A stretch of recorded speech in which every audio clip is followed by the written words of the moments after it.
Hey guys, Score with Camel. Haven't done a video for quite a while. I think it was probably April. Put out the Desert 100 video or the cliffhanger video for Moab. Been super busy, another crazy busy year. And we moved August 1st. So we're still getting set up in the new shop. And while we were moving, the Aprilia Touareg showed up and the Desert X. So while trying to move and get set up in the new shop, we're trying to do projects on two new bikes, plus some other projects we had on the go too. I haven't been riding very much. I've just not been doing videos. It's way overdue. I'm just hanging out in the shop on a Saturday.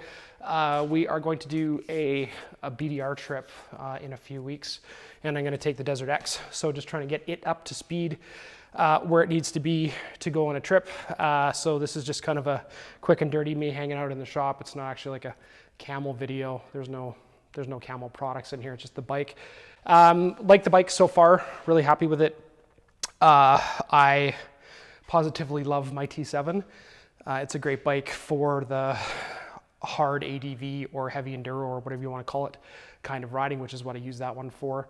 And it's set up well for that. It does well, but because it's set up that way, it kind of suffers a bit on the road. The gearing is a little off, and it's got dirt bike tires on it, and the suspension is kind of soft. And so this is going to be a great adventure bike, an actual like adventure bike that I can throw luggage on and go for a tour. And so that's why I'm going to leave this one. Not going to do anything too crazy with it. And yeah, looking forward to it. It's a lot of fun. It's a comfortable bike. It's got all the electronic gizmos and things, cruise control, and it's ride by wire, all the ride modes, it's got wheelie control, it's got quick shifter, all that kind of stuff. And it's just a fun bike. I really like it. So I'm looking forward to getting it out on the BDR, getting it in some dirt. So far the riding I've done has only been on the pavement, but it's really impressed me, really happy with it. So a bunch of stuff to do before we go. Obviously we're working on a skid plate for it. Skid plate, it needs a cargo rack. Ducati, I applaud them for putting a nice big steel grab bar here. It's really nice for moving the bike around. And we've got a removable subframe, that's wicked. The passenger foot pegs are bolt on. The exhaust hanger is bolt on. That stuff's all amazing. I'm glad they did that. The tail section here is all metal too. It's super rigid. It's a giant piece though. It's literally from here all the way up to here. That's all one piece. And it's pretty strong. I mean, if you crash hard enough, obviously it'll bend because everything has a breaking point, but they did a good job with it. It's not a big glob of plastic like most of the bikes are right now. The problem that I have with the back of this bike is the kick up on this grab rail. What it means is that to put a cargo rack in here, it has to be this much higher now.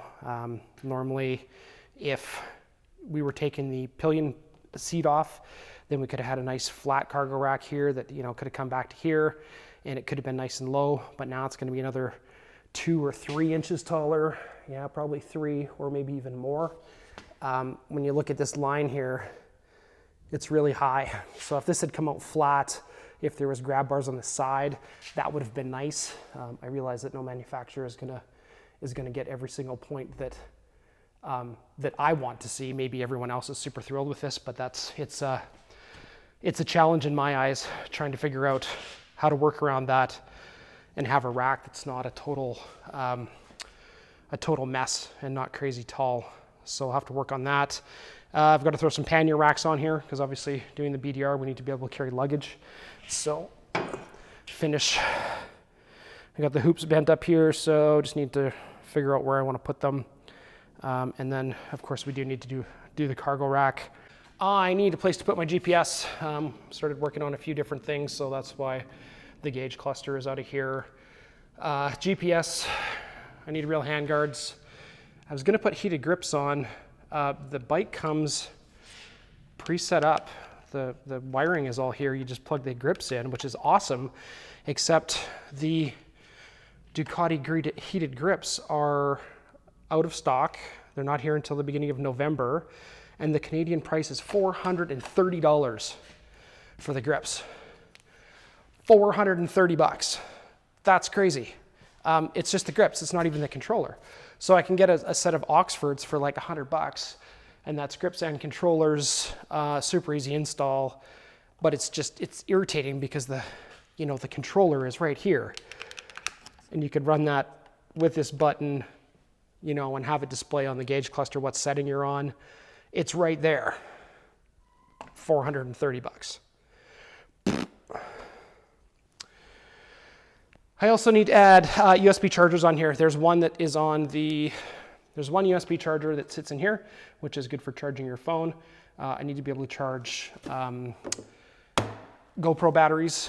I need to put an SAE plug in here so that I can run the tire inflator and a heated jacket liner.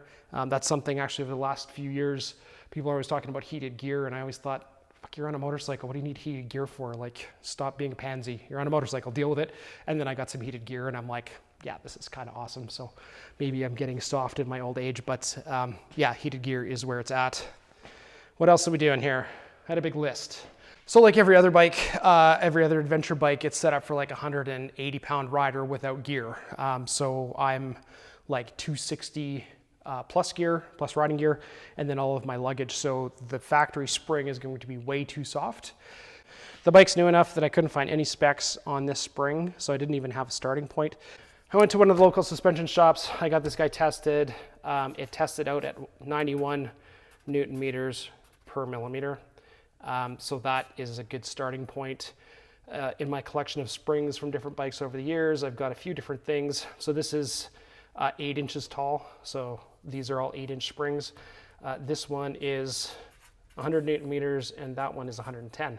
So that's pretty good. I think this one will still be too light for me, but with me plus luggage, I'm thinking the 210 or the 110 should be pretty close. The only issue is that the ID on this guy is 55, and both of these are 59s.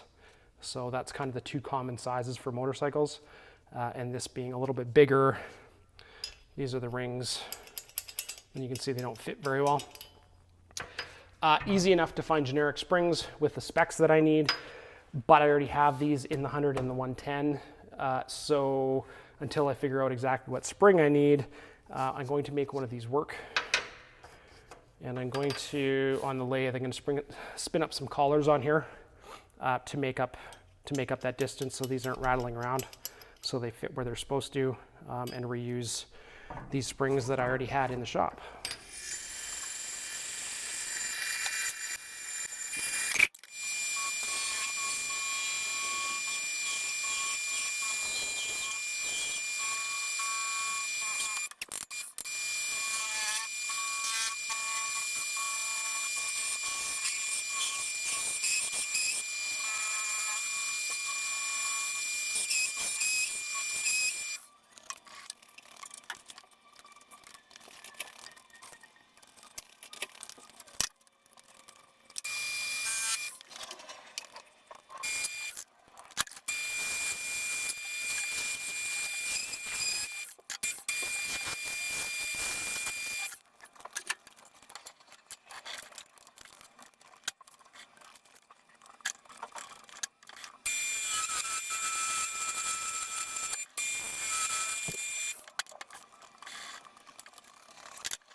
All right, so we've got these rings spun up here that make up the difference between the 59 and the 55. This one we're gonna have to notch, because this has to be able to slide over the shaft here on the shock. So we're gonna tack weld in here. They need to be welded because if I just put them in, they'll rattle loose, and then they're gonna get jammed in the spring. They're gonna make a mess of the shock. And same thing with this guy on the top here.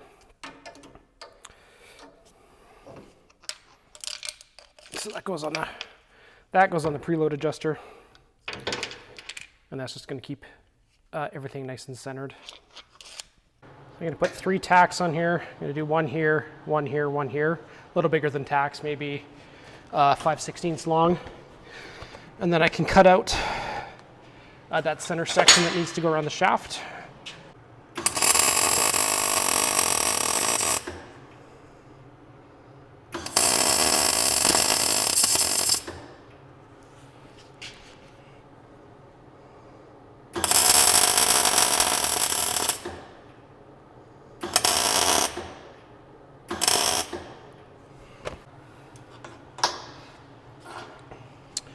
And then we're just going to cut this section out after this guy cools down a little bit.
So on the shock here, there's a raised section, and I got just enough blow through here on this thin piece that it's not going to go through that raised section.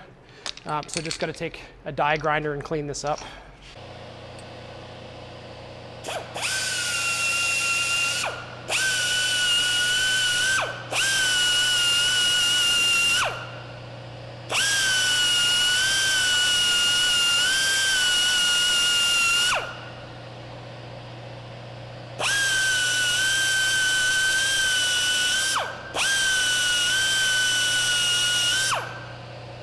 Need to make sure this was going to slide over, so we're good.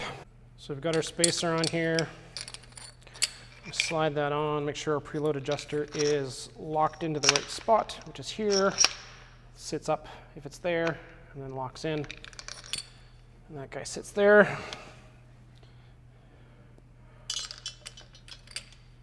And then the spring. Now we need to compress this. I don't have a proper spring compressor.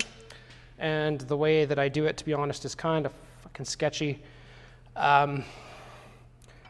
It works, but it is like way less than ideal.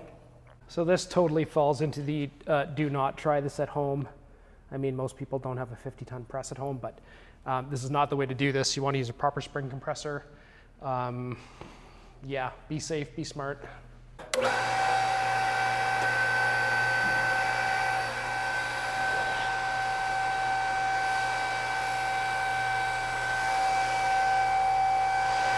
We just need enough room to get this collar in here.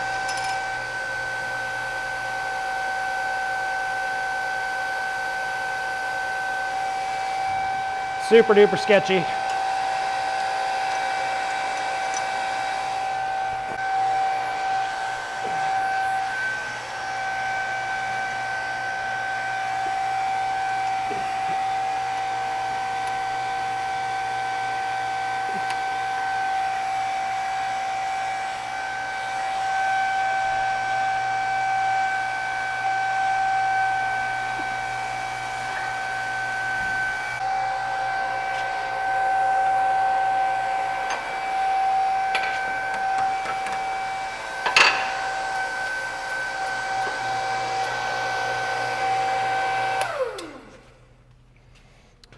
Super unnerving, but is done. This bike is nice to work on as far as the suspension. You don't have to do anything crazy to get this thing out. It just slides in. Some bikes you have to lift the rear suspension up and cycle this and move that. And this one's now making me look like a liar, and I don't like that. What the fuck? Am I putting this in backwards? No, I'm not. What the hell? What the hell? What the hell, over? Oh, well, that's part of the problem. Despite me making sure that I had the preload adjuster in the right spot, it ended up not in the right spot. There's not enough tension on here that it matters, though. So I can just turn that, and that clicks in. This has to fit that way. Has to. Yeah, there we go. So it's just I had that preload adjuster turned a little bit the wrong direction somehow, not lined up properly. So in here, be careful, because there's collars for the Heim joint bearing here. So just make sure the collar and the O-ring are intact when you go to put this back together, or else you're running around looking for the shop, trying to figure out where the hell that thing went. I'm gonna grab the bolts here. So the rear shock bolts, there was no Loctite on here from the factory, which is really weird. I've never seen suspension bolts that don't have Loctite. It could get red. I'm just gonna stick blue on here. We're gonna have this out again. I'm gonna powder coat these sleeves after I make sure that this spring rate is right for what I need for this trip. So I'll go out and do a ride with it fully loaded. And then if it's what I need, then I'll take all this apart.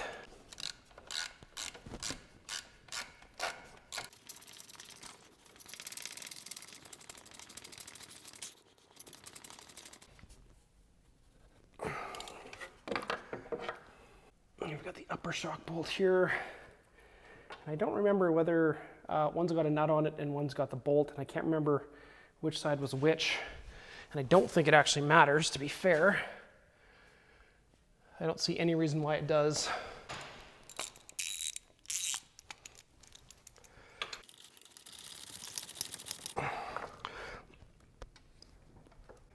And 110 Newton meter spring. So there's a bunch of options with this. You don't need to be making parts to make this fit. You can get a spring that has the right ID. 55 mil ID is about 2¼ inches, so 2¼ by 8 as the spring dimensions. And then, like I said, this is a 90 Newton meter spring. A coil is a coil. So if you get the dimensions right, the car coils will work just fine. You can buy spacers that will go from 55 to 59.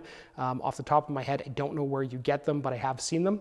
So that would have been way faster, way easier than turning parts on the lathe. But it's Saturday and I had the parts and I have the time hanging out in the shop. I kind of like making parts, so I didn't mind doing it. All right, so we have the list of stuff that I need to do before we go on this BDR trip. So rear spring is done, heated grips, question mark there, because it's 430 Canadian dollars, which is ridiculous. Wednesday it's going in for clear wrap just to protect the paint. I need to figure out tires. We have tires.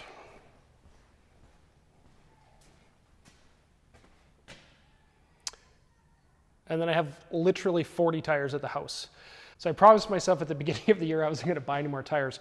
I have a real bad habit of buying tires, riding them for an event, taking them off, because the next event I wanna have fresh tires. I wanna have absolutely the most advantage I can at this event or that ride or whatever. So I end up with a bunch of tires that are like 60, 70%, and they never get burned off. So I have this huge stack between girlfriend and I, adventure bikes, dirt bikes. There's like with Camel, we've got like 6 bikes here. So there is a huge stack of tires and they never get used, and it pisses me off. So I decided I wasn't gonna buy any tires this year. So this BDR trip, as it's like total sacrilege. It just seems totally blasphemous to take this amazing new bike and then put used tires on it. But that's what I'm gonna do because I gotta burn some of the stuff off. So I have a 908, which has got about 1/4 inch of tread on it. I've got an E09 with about 1/4 inch. I'm gonna run this D606 It's maybe got 3/8. This guy is too narrow. This Motaz is entirely too narrow. It's a 140, but the beads only sit about 2.5 inches apart, which is a problem.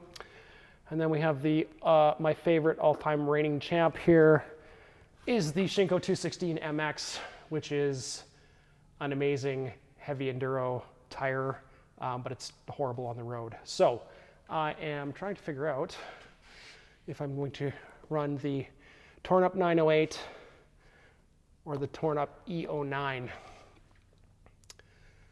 And they're both probably 5 years old, so the rubber's going to be super hard and chunky and likely to crack off. So why don't I run these tires? I just don't like them. I'm not going to do tires. That would be a pretty lame video, spooning tires on. That's no fun. So skid plate, I got to figure out a GPS mount, ABS charger, pannier racks, cargo rack, SAE plug, heated gear plug. I'm going to throw the SAE plug on right now. And over here in my pile of junk, again, we have so many bikes going through the shop that normally I put new stuff on everything. I put new connectors on everything and new mounts, and it's just like I ride a bike for 6 months and then I sell it, so I have like boxes of this kind of stuff, and it seems dumb to put used stuff on the bike, but it seems dumb not to use the junk that I already have. So we're going to do that. SAE plug here, which will run our tire inflator and heated gear, and I can plug a cigarette lighter into it or USB to charge helmet cam, GPS, whatever, phone if I need to. This is cool. The Desert X comes with a lithium ion, and actually so does the Touareg. So that's cool that that's coming from the factory now. I should actually look in the owner's manual. I don't know if there's auxiliary power plugs like on the KTMs. They have accessory 1 and accessory 2. One's keyed and one's not. One's constant power and one's keyed. But they put it right into the fuse block because they know people add all sorts of junk, which is like super handy. Spare. And unfortunately, I don't have the owner's manual here. It is at the house. I was poking around in the front though, and I don't see any auxiliary power in here. So a factory USB charger that like slides in here, mounts in there like that, which is nice that they included that. It's the plug for the gauge cluster, and then there's a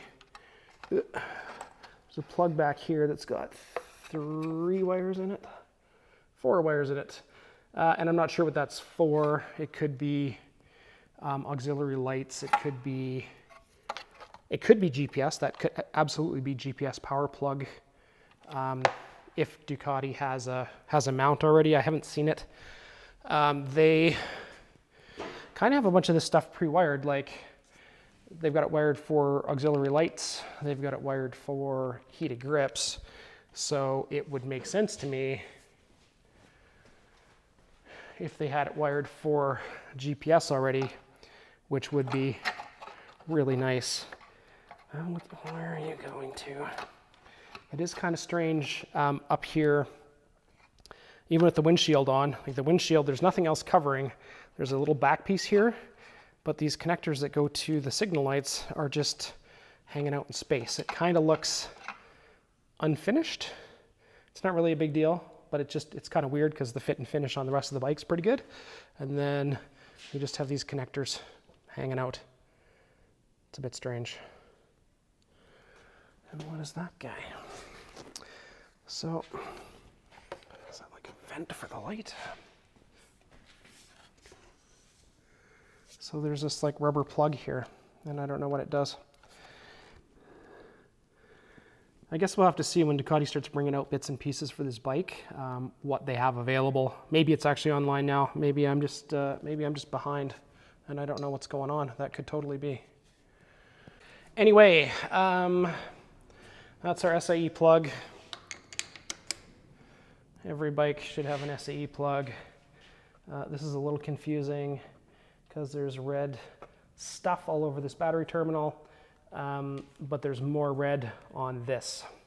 And of course it's marked positive there. So when you're wiring in a plug like this, just make sure you are doing it correctly. On here it's marked as a negative, and the other one goes to the fuse. So when in doubt, the fused side is going to be the positive. That's got a 15 in there, which is pretty big, and it's popped. So that guy's gonna have to get changed. So you want this plug to be somewhere accessible, but not in the way. So somewhere when you have your heated gear on, that it can be sticking out. Somewhere that if you need to take your tire inflator out, that you don't have to go digging for this. The nice thing about this bike is the seat latch is here. So even if you have stuff piled up on the back of the rack, when you turn the key, the seat comes off this direction. So we can plug this in and we can tuck it in here. And when we need it, we can pull it out and route it rather than having it dangle out the side of the bike. And I normally put in fuse blocks so that we don't have a bunch of extra connections on the battery. We just have one connector off the battery, and then, oh, that's ground. See, that's how easy that is to do. Just as I was saying, make sure you get the polarity correct, and then I go and screw that up.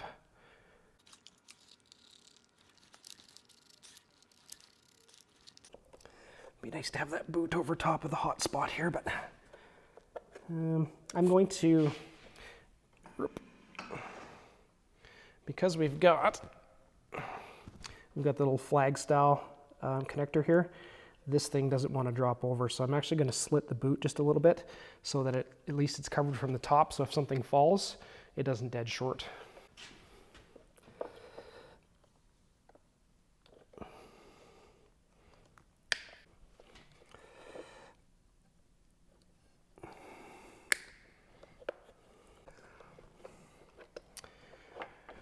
That's kind of what I wanted, so if something falls, it's not going to short out. So I have a big bundle of fuses somewhere. I don't know where they are. We're still kind of in disarray with the move. So I'll have to buy some more or track them down. With the electrical connectors here with the SAE, I make a point of making sure wherever it's routed that it's zip tied really well, because if you forget to unhook your jacket and you get off and it pulls, then you're pulling on the zip tie. You're not putting pressure on the terminals here, and you're not popping them out, which is something that I've seen happen quite a bit. So these marks here are where the seat clips down. So we have to be careful where we run this guy. Have to do a test fit with the seat. I was going to leave this all bundled underneath the seat, but I think I might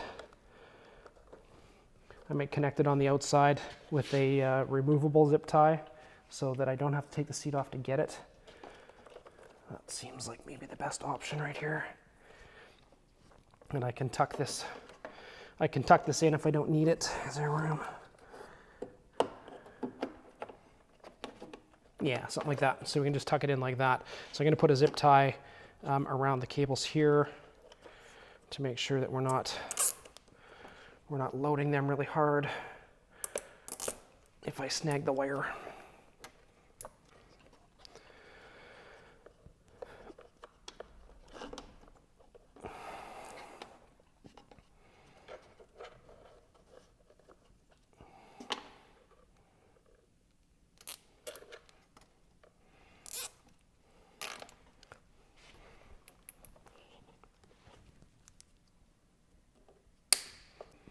Good to go.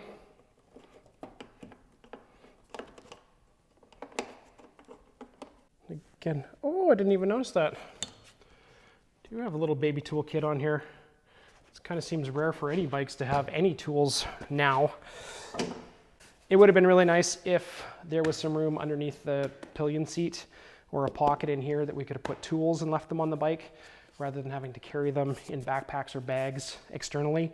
But Ducati has an external auxiliary fuel tank that clips into the back here. And I'm assuming there's 4 bolts here, there's 2 on each side. And then the exhaust hanger bolts. There's actually the same hangers on the left-hand side of the bike. I assume that that's where the auxiliary fuel tank is gonna go. So I'm guessing that's why there's no storage under here. It was to maximize the volume of the fuel tank, which I don't think is available yet, and I haven't seen a price, but it looks like a pretty cool accessory. And these collars, to hold the pillion seat, there's collars and bolts, and the collars they're not a tight fit in here, so I'm guessing most people will lose these almost immediately. The second you take the seat off, the collars are going to fly away, especially on the side stand. They're just going to slide off and then they're going to be gone. So it's kind of less than ideal. But I do like that you can get the seat off to get to the battery without having to take the rear seat off.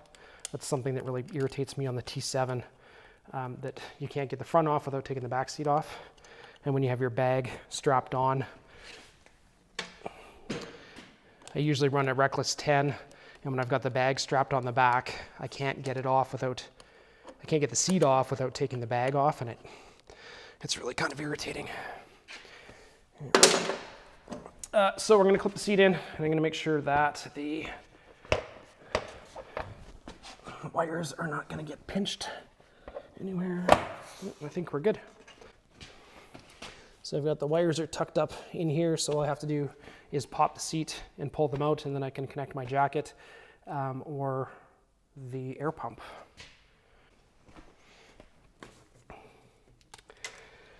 SAE plug.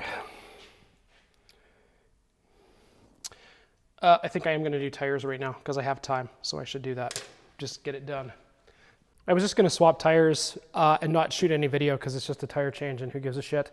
The thing that I want to show you is the goofy rear axle nut here. This is a 3612 point. I did not have a 3612 point, so I had to go buy one. And it's a 3/4 drive, and then there's a 1/2-inch adapter I had to get from my ratchet. So 1/2-inch ratchet, I cannot move this. It's super tight. So I've got a breaker bar. I will get it moving, but it's something that's important. Like if you get your Desert X and you get a flat on the trail or on the road and you need to get the tire off or the wheel off, you're gonna have a real hard time doing it. So I would suggest checking your rear axle nut tension before you ride. Do it in the garage when you have a breaker bar and some bigger tools to make sure that you can get it moving, because if you get out and you have to do this on the side of the road with trail tools, you probably are not going to have a lot of success. So this is like a 8-inch breaker bar, 2 feet for sure. And I don't think I'm going to move this with anything less.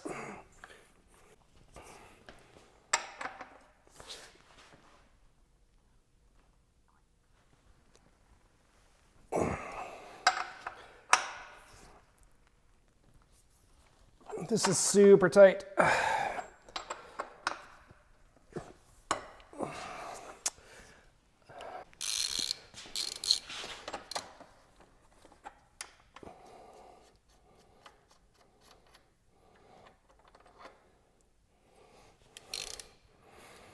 Just be careful when you take the adjuster block off here.